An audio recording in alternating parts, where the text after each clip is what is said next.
Shalom, saudara dimanapun engkau berada. Hari ini saya mau menceritakan sesuatu yang sangat real bagi kita. Satu saat saya berjalan di satu tempat yang dimana saya tidak tahu tempatnya, kondisinya, jalan-jalannya saya nggak tahu. Dan saya berjalan, akhirnya saya tersesat ke jalan yang tidak ada penghuninya, tidak ada orang yang tinggal di situ. Dan kebetulan menemukan seseorang yang memang dia tinggal agak jauh dari tempat itu. Dan saya bertanya, apakah Bapak tahu alamat ini? Dan dia berkata, Pak, saya di ini orang sini. Jadi saya tahu tempat ini dan saya bisa menuntun Bapak ke sana. Bapak Ibu Saudara kasih dalam Tuhan, dalam hal ini saudara, bahwa satu orang yang tidak tahu alamat atau tidak tahu kondisi jalan atau tidak tahu situasi, atau dia pergi ke suatu tempat dan dia tidak tahu tempat itu, maka dia butuh yang namanya ada orang lain yang akan memimpin dan menuntun dia.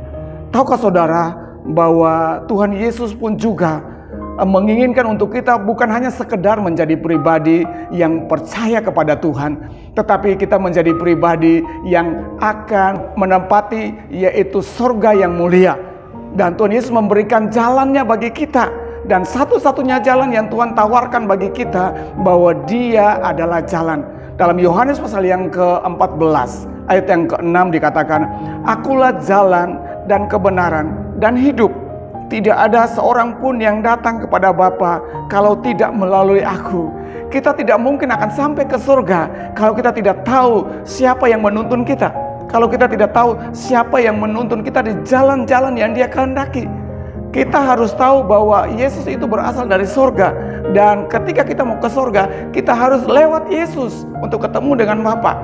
Oleh sebab itu, pada hari ini Bapak Ibu Saudara kasih dalam Tuhan, saudara yang menyaksikan akan tayangan ini, saudara harus menentukan sikap dan pilihan bahwa berjalan bersama dengan Yesus, atau saudara paling tidak menerima tawaran Yesus bahwa Dia adalah jalan, kebenaran, dan hidup. Engkau tidak akan mungkin sampai ke surga kalau engkau di luar Yesus, kalau engkau tidak mengikuti jalan Yesus. Kita hanya bisa selamat, kita hanya bisa sampai ke surga kalau kita menjadikan Yesus sebagai satu-satunya jalan keselamatan dan hidup. Oleh karena itu Bapak Ibu Saudara kasih dalam Tuhan, ambillah keputusan hari ini untuk menerima Yesus Kristus sebagai Tuhan dan Juru Selamat. Tuhan tidak butuh agama untuk masuk ke surga, tetapi Tuhan butuh di mana kita sendiri yang harus mengambil langkah untuk berjalan. Tuhan menyiapkan jalan kepada kita, yaitu lewat dirinya, supaya kita memperoleh keselamatan yang sejati. Tuhan Yesus memberkati. Saudara, ketika saudara diberkati dengan program ini, jangan lupa like, subscribe, dan share kepada orang lain supaya sama-sama mereka pun juga menerima berkat Tuhan. Tuhan Yesus memberkati.